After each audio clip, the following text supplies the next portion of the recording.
উপদেষ্টা আসিফ মাহমুদ এবং উপদেষ্টা মাহফুজ আলম ডক্টর ইউনূস সরকার থেকে পদত্যাগ করলেই 111 ঘটে যাবে। অলরেডি গুঞ্জন শুরু হয়ে গেছে। প্রত্যেক রাতেই এখন থেকে গুঞ্জন শুনবেন, এই পদত্যাগ করবেন। ওরাও এখন হেজিটেশন আছে, কি করবে? পদত্যাগ করে এখনই রাজনীতিতে নামবে, না সরকারের ভিতর থেকেই সরকারকে সঠিক লাইনে রাখার চেষ্টা করবে? কারণ পদত্যাগ করলেই তো সরকারটা পুরোপুরি 111 হয়ে যায়। মানে 111 বলতে যা বোঝায়, সরকার হচ্ছে শো, আসলে চালাবে বা সিদ্ধান্ত দিবে অন্য কেউ। যেমন 2007 সালের যে 111 সরকার, সেখানে ফখরুদ্দিন বা উপদেষ্টারা ছিল শো, আর দেশ চালাতো মূলত সেনাপ্রধান মইনুল আহমেদ। ওইটি 111। তো এখন ইউনূস অলরেডি ধৈর্য হয়ে গেছেন, ইউনূসের কোনো কিছু নেই। এমনকি ইউনূসের যারা সমালোচক ছিলেন তারাও অনেকে এই অ্যাপ্রোচ নিয়েছে যে একসময় প্রফেসর ইউনূস খুব শক্তিশালী ছিলেন, স্ট্রং প্লেয়ার ছিলেন, অতএব তার পক্ষে বিপক্ষে বলার একটা গুরুত্ব ছিল যে তিনি এইটা কেন করলেন, এইটা এইভাবে কেন করলেন না। এখন আর ইউনূসকে নিয়ে সমালোচনায় আমরা করি না, সমালোচনার আগ্রহ হারিয়েছি। কারণ কি, ইউনূস তো এখন কিছুই না, ইউনূস তো এখন একটা ফুসা বুঝেন, দইঞ্চা। এর মানে ইউনূসের এখন কোনো ক্ষমতা নাই, তার ক্ষমতা তিনি বিসর্জন দিয়েছে এবং এটা আর ফিরে পাবেন না, ফিরে পাওয়া সম্ভব নয়। এখন আনুষ্ঠানিকভাবে বিদায় নেওয়ার পালা। এখন বিদায় নিতে হলে তো একটা ইলেকশন লাগবে, অথবা ইলেকশন কালীন একটা সরকার লাগবে যেখান থেকে তিনি পদত্যাগ করে চলে যাবেন। That's it. তো এই জায়গাটায় দর্শক, ইউনূস সরকার এমনিতেই ধ্বংস হয়ে গেছে। যেমন স্বরাষ্ট্র উপদেষ্টা তিনিও বলছেন ফেব্রুয়ারিতে নির্বাচন হবে, কেউ ঠেকাতে পারবে না। প্রেস সচিব বলছেন কেউ ঠেকাতে পারবে না, অথচ স্বরাষ্ট্র উপদেষ্টার কথায় থানা চলে না। ধানমন্ডি থানার ওসি বলে যে প্রেস সচিবের নির্দেশে কাজ করছে, আর প্রেস সচিব কার নির্দেশে চলেন কে জানে। বাংলাদেশে পাওয়ার আছে এখন ওয়াকারের, সেনাপ্রধানের, আর থানা পুলিশ সবকিছু লোকাল প্রশাসন চলে বিএনপির কথায়। মাঝখানে সচিবালয় বা বিভিন্ন জায়গায় বিএনপির কথা তেমন একটা শোনা হতো না, কিন্তু এখন সব বিএনপি বন্ধী হয়ে গেছে। কারণ এই মেসেজ পৌঁছে দেওয়া হয়েছে সরকারের পক্ষ থেকে যে বিএনপি ক্ষমতায় আসবে, বা বিএনপিকে ক্ষমতায় বসিয়ে এই সরকার চলে যাবে, অতএব তোমরা সবাই বিএনপি পন্থী হয়ে যাও। মানে এই সরকার এমনিতেই সরকার নাই, নানান কিছুতে, যেমন কোন মিডিয়া কি করবে, মিডিয়ার উপর কিছু, হ্যাঁ মিডিয়ার স্বাধীনতা থাকবে, তারপরও মন্ত্রণালয় কিছু নীতিমালা তো দিতে পারে। মাহফুজ আলম নিজে স্বীকার করেছেন আমার হাত পা বাঁধা, এর মানে মাহফুজদের কথা কেউ শোনে না। পত্রিকাগুলো দেখেছেন কিভাবে মুজিব বন্দনা করেছে, কালচারাল ফেসিজম প্রচার করেছে। এর অর্থ কি? এর অর্থ হচ্ছে এই যে এমনিতেই মাহফুজ আসিফের কথায় চলছে না। যেমন আসিফ কিন্তু অনেক চেষ্টা করেছিলেন স্থানীয় সরকার নির্বাচন আয়োজন করতে, কিন্তু সেটা সম্ভব হয়নি। তো এখানে আসিফ মাহমুদ অনেক চেষ্টা করেছিলেন স্থানীয় সরকার নির্বাচন আয়োজন করতে, কিন্তু কোনো কাজ হয়নি। তার মানে আসিফ মাহফুজের এমনিতে হাত পা বাঁধা, তারপরেও অ্যাটলিস্ট টু সাম এক্সটেন্ট তারা কিছুটা প্রতিবাদ জারি রাখতেন।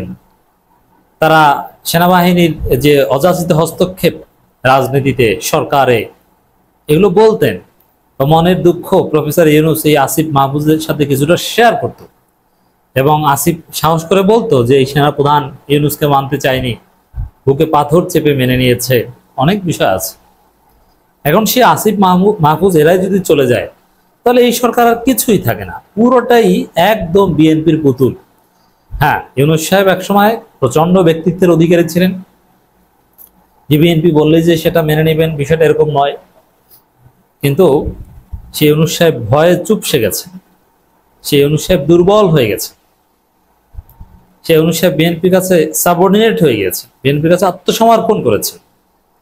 তো এই জায়গায় আসিফ মাহফুজ পদত্যাগ করলে এই সরকার আর কোনো সরকারই থাকে না। ওটা ওই হাসিনা যেরকম তার নিজের অধীনে ডামি নির্বাচন, কারচুপি নির্বাচন, রাতের নির্বাচন, ভোটার বিহীন নির্বাচন করতো, ওই রকম বিএনপি ক্ষমতায় আসতে তার নিজের সরকারের অধীনে একটা নিজের নির্বাচন। প্রভাবশালী উপদেষ্টারা থাকে, ওই বিএনপি যাদেরকে রেকমেন্ড করেছে তারা, আর বাকি উপদেষ্টারাও বলবে যে যেহেতু চাকরি টাকরি আছে, দেশে থাকা লাগবে, তো ঠিক আছে তোমাদের ক্ষমতায় এনে দেবো, বিএনপির কাছে সাবঅর্ডিনেট হয়ে যাবে।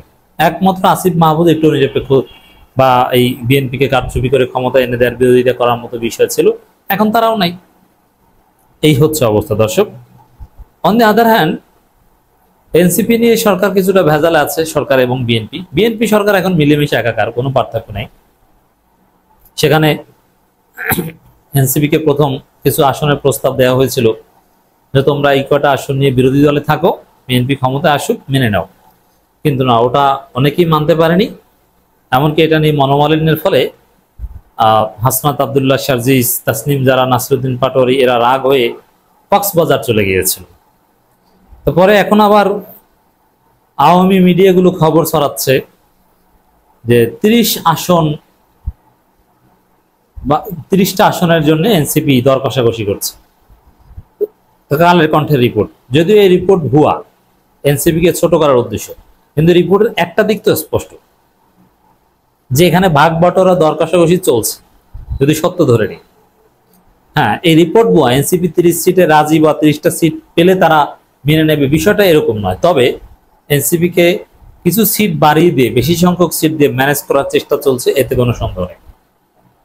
বলা হচ্ছে যে তোমরা এই কারচুপি নির্বাচন মেনে নাও বাবা, তোমাদের বিরোধী দল বানাবো, তোমাদের 30 জন এমপি বানাবো, সমস্যা কি, তোমাদের 25টা দেব, এরকম নানা প্রস্তাব, নানান প্রলোভন বিভিন্ন সময় দেয়। আর এগুলোর কারণেই নাসিরুদ্দিন পাটোয়ারি, হাসনাত আবদুল্লাহ এরা ডিজিএফআই এর বিরুদ্ধে শক্ত বক্তব্য দিয়েছিল। আর আমি বলছি না যে এনসিপি দুধের ধোয়া, সিট বা বিভিন্ন অফার টফারে এরা একদম ইস্তেকামাত থাকতে পারবে না, এরাও নড়ে যেতে পারে, এরাও ফাঁদে পা দিতে পারে, অসম্ভব নয়। তবে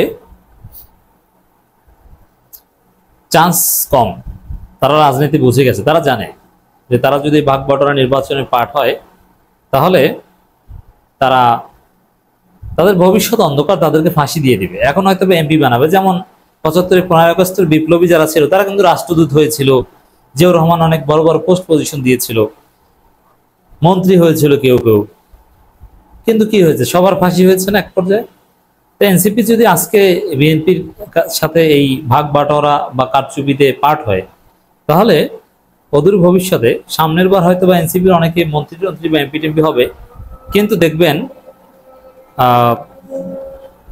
একটা পর্যায়ে এসে এনসিপির নেতাদের ফাঁসি হবে। তো দর্শক, আসিফ এবং মাহফুজ যদি এই সরকার থেকে পদত্যাগ করেন, পদত্যাগ করে যদি তারা রাজনীতি করেন আর যাই করেন, সরকার থেকে পদত্যাগ করলে এই সরকার আর সামান্য নিরপেক্ষ সরকার থাকবে না, পুরোপুরি বিএনপি সরকার হয়ে যাবে। তখন এই সরকার ক্ষমতায় থাকতেই দেখবেন জনগণের উপর দমন পীড়ন নেমে আসছে। Just wait and C.